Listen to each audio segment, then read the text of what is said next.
My paper is on the early critiques of James H. Cone's Black theology.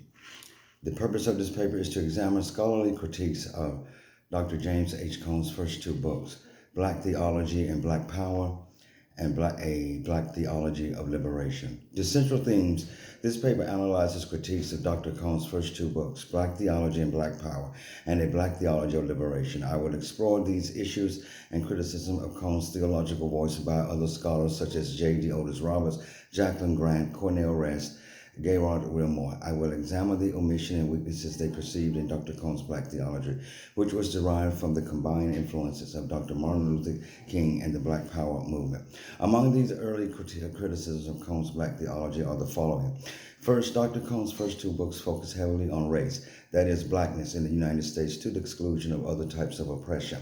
Black people, such critics points out, are not the only poor and the oppressed party in America or the world. Second, his first two books are silent in regarding the treatment of black women in society and the church, and the treatment of other non-Hebrews in the Bible. This would challenge the authenticity of Black theology of liberation. Third, some critics raise concerns over a perceived omission of racial reconciliation in Cone's Black theology.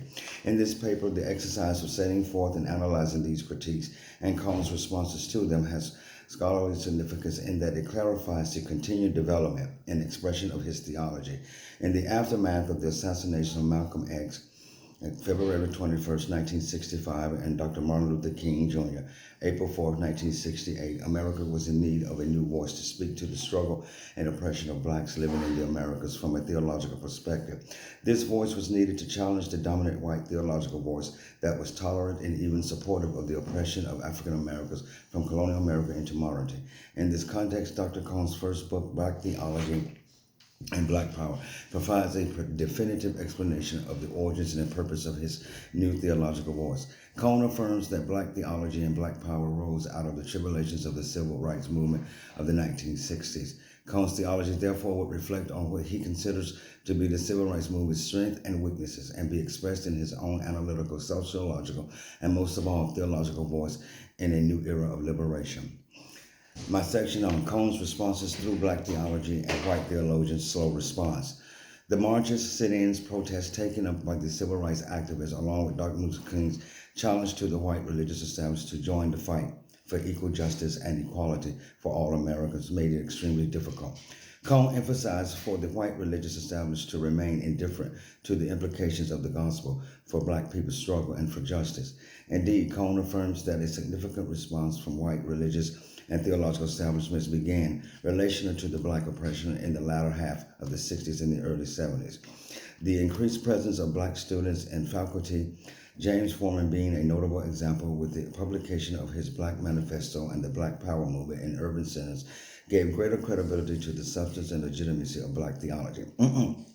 This legitimizing process was complemented with the publication of relevant black theological material as well as the push of strong black theological voices such as William Jones, J.D. Otis Roberts, and Gerard Wilmore. These voices and cultural influences help facilitate responses from the few white religious scholars who made reference to black theology in their work. However, there was not an all-out response to black theology by large numbers of white theologians. From the perspective of white theologians, theology should be universal and relational solely to the gospel of Christ, which they saw as being beyond the singular experience of black.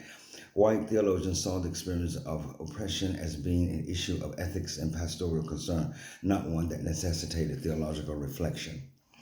Black theology and response of white theologians. Some white theologians responded to the issue of blackness in Cone's first two books with a legitimate perspective that supports the necessity of race in Cone's theological approach of black theology and liberation as it relates to the gospel. One such theologian was Peter C. Hutchinson, sees as an authentic case in the necessity of theology that was centered on blackness. He recognized the perceived threat of black theology from white theologians' perspective, but asserts that America as a democracy is at risk if liberation for the ethnic people of America is not brought about. Hodgkin's interest in black theology facilitated the writing of New Birth Freedom and New Birth Freedom Theology of Bondage and Liberation. However, I do not make reference at this time to either of these sources. Frederick Song also responds to the black theology of liberation and supports Cone's theology being racially centered on blackness. Herzog emphasizes the importance of black theology, arguing that white theology must embrace and consider if humankind wants to meet the face of God as the word is written and meant to be interpreted. Thus, Herzog suggested a coming together of white and black theologians' academic discussions of the true theology as it relates to God's word. Herzog did encounter some isolation for these thoughts. Nevertheless, he calls upon the theologians and humankind to transcend the issue of race that the theology of liberation of Cone's first two books speaks of. Paul Lehman responds to Cone regarding the distinction of black theology from Christian theology, arguing that neither renders the other invalid or incompatible. Lehman affirms that the blackness of Cone's theology is in fact a point of departure through which to explore the truth of Christian theology. At the same time, his distinction takes account of a possibility that the Professor Cone does not always seem to, i.e., that the truth to which Christians' theology is open and obedient is not unquantifiable or identical to the concrete reality of blackness or in any reality of the human condition and human story. In other words, Lehman argues that Dr. Cone analyzes the gospel of Christ from the theological perspective of the black experience in the Americas, proclaiming that the gospel is a gospel of liberation in which God interacts with the human existence by expressing and revealing himself as God, and that the reality of the black experience is one of oppression requiring divine intervention for liberation. Essentially, Lehman sees Cone's black theology as sociological concreteness and a congruence of faithfulness, which is God's interaction with humankind. Lehman concludes that Cone's theology and concerns can be categorized as sociological. It centers on the oppression of blacks in the Americas, which is an experience of degradation and limitations in the human experience. Therefore, Lehman claims that the congruence of blacks people's sociological condition in the Americas with the biblical experience of God makes the adjective black in Cone's theological a socio-theological designation, not an exclusive chromatic one. Lehman recognized that Cone's black theology would be misinterpreted as a form of ideology that races in its inception. Lehman clarified that the chromatic is the point at which one steps into the perspective of blackness. This sociological reality of blackness in the Americas, Lehman affirms, is a form of concreteness that legitimate true theology must be derived from.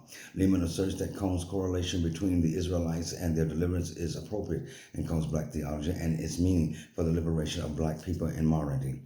The black and white feminine theological voice. Cone's black theology of liberation in his first two books lacked analysis, however, of the experience of black women in society and the church, and of how women and non-Hebrews are portrayed in the biblical text. Dolores S. Williams gives a strong argument to this effect in her explicative analysis against Cone's black theology of liberation. In this paper, I affirm the question Williams asked that is not addressed by Cone's first two books. Doesn't Cone black theology of liberation relate to all who are oppressed? I draw from Williams' text, Sisters in the Wilderness, The Challenge of God Talk, wherein Williams presents her analysis of Cone's statement that Christian theology is a theology of liberation. It is a rational study of the beings of God in the world in light of theology of existential situation of an expressed community relating to the forces of liberation to the essence of the gospel, which is Jesus Christ. Cone further relates his black theology of liberation to God and his actions in the history of the Israelite people, who are the embodiment of the oppressed. Cone asserts there can be no Christian theology that is not identified unreservedly with those who are humiliated and abused, labor and overladen. Williams argues against Cone's black theology of liberation in that the form of the Old Testament view of God's liberation and compassion for women and non-Hebrews. Cone's argument do not seem to apply. To illustrate Williams' points to the lives of Hagar and Sarah, relating their stories to the experience of African American women, questioning the biblical witness of oppression in the case of the mistreatment of women in the Old Testament. Williams looks at the story of Hagar and Sarah as cited in Genesis and Galatians and sees God showing partiality or favoritism to Sarah, while Hagar is commanded to yield to Sarah. Dolores doesn't see liberation for Hagar in this story, only the favor shown to the Hebrew Sarah. Thus, Williams proclaims the oppressed and abused do not always experience God's liberating power. The basis of Williams' argument is she states that if one reads the Bible identifying with the non-Hebrews who are female and male slaves, the oppressed of the oppressed, one quickly discerns a non-lacerative thread running through the Bible. Thus, Williams sees a God who is partial towards some and blatantly unconcerned with discrimination towards others. In this sense, I assert that Williams challenges one to grapple with the question of whether the gospel of God's liberating activity applies to all. Williams is also concerned by the fact that slavery is not outlawed by God in Exodus, pointing out that the male slave can be part of Israel's rituals, possibly because he has no control over his body as Hagar had no control over her body. Williams also makes reference to God's communication to Moses and Aaron. This is the ordinance of the Passover. No foreigner shall eat of it, but every slave that is bought for money may eat of it, after you have circumcised him.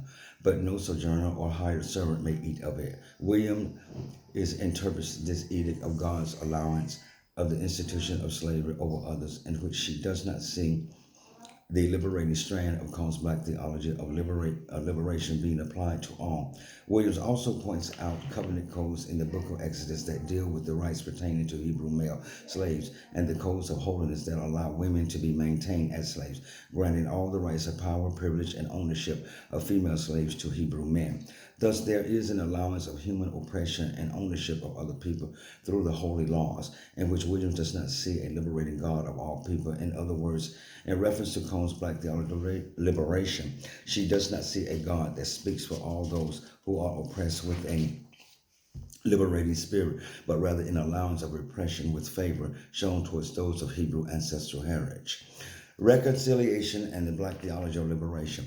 In Black Theology and Black Power, Cone gives a definitive defense of the focus of his first two books on the concept of a Black theology of liberation. From the text of Black Theology and Black Power, Cone asserts that the concept of Black theology is embodied in the redemptive work of Christ, whereby God reconciled the world unto himself. Cone affirms that the partition between white and black is eradicated. Therefore, the pigmentation of one's skin is non-essential. Thus, Cone affirms that through Black theology, reconciliation is possible when whites embrace blacks as fellow brothers and sisters without requiring black people to abandon blackness.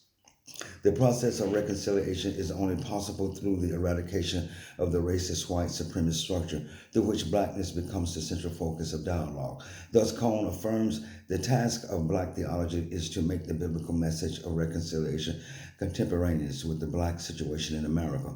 Cone concludes that through God's work of taking on humanity in Christ, reconciliation, which Cone defined as humanity being reconciled to one another and to God, is fulfilled, redeeming humankind from its depraved condition. The image of black people, therefore, must be as part of the interaction with all humanity and God. Understanding that through Christ, the image of blackness has been restored. Therefore, for whites to have a relationship with God, they must enter by means of their black brothers who are manifestation of God's presence on earth. Therefore, Cone asserts whites must enter into the relationship with other races before reconciliation can become a reality. As Cone received, in conclusion, a PhD in systematic theology from a white seminary school, his theological perspective and insight and scriptural analysis and interpretation was influenced and shaped by the white religious establishments and all its theological reflection.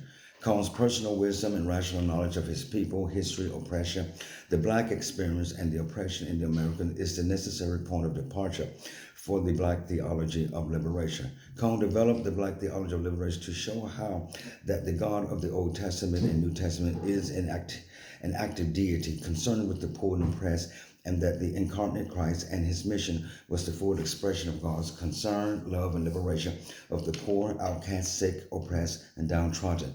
Cone received both praise and rebuke for his Black theology of liberation on many different theological levels and interpretive analysis as examined in this paper. I conclude that Cone's first two books fulfilled the theological tasks that he set out to achieve, though not without errors of his own admission.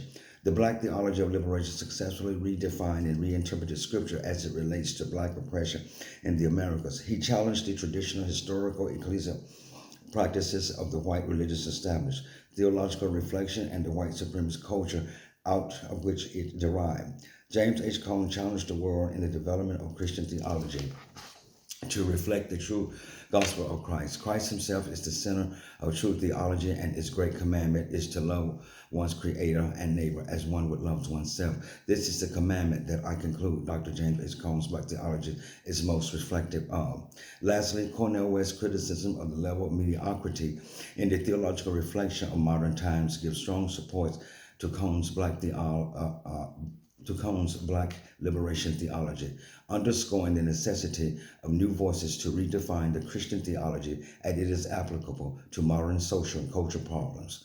West states the superficial success of liberation theology amounts to a filling of this intellectual vacuum.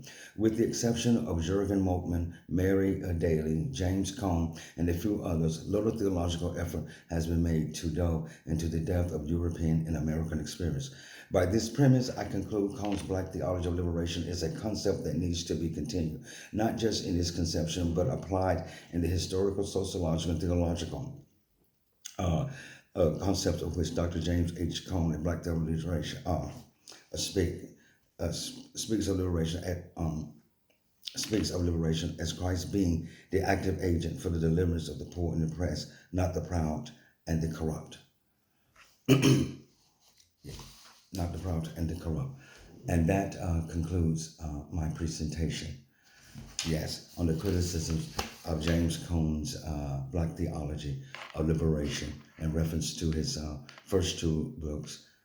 Yes, Black theology and Black power, and a Black theology of liberation. Thank you.